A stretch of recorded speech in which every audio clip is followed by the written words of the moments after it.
ஒரு அடர்ந்த காட்டில் ஒரு சிங்கமும் அதற்கு துணையாய் ஒரு நரியும் இருந்தது. ஒரு நாள் சிங்கம் சோம்பேறியாக இருந்தது.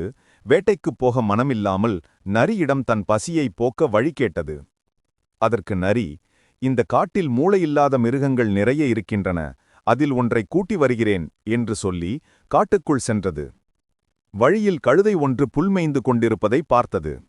நரி கழுதையிடம் சென்று, சிங்கராஜா உங்களை நண்பராக சேர்த்துக்கொள்ள விரும்புகிறார் என்று ஏமாற்றியது. கழுதை சற்றும் யோசிக்காமல், ராஜாவே நம்மிடம் நட்பு வைக்க விரும்புகிறாரா என ஆச்சரியப்பட்டு நரியுடன் சென்றது.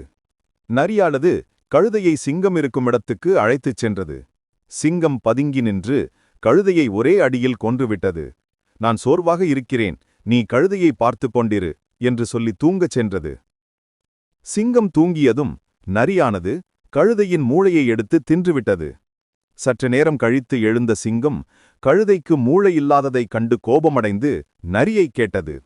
அதற்கு நரி புத்திசாலித்தனமாக, இந்த கழுதைக்கு மூளை இருந்திருந்தால் மாமிசம் தின்னும் சிங்கத்திடம் நட்பு வைக்க வருமா என்று சொன்னது.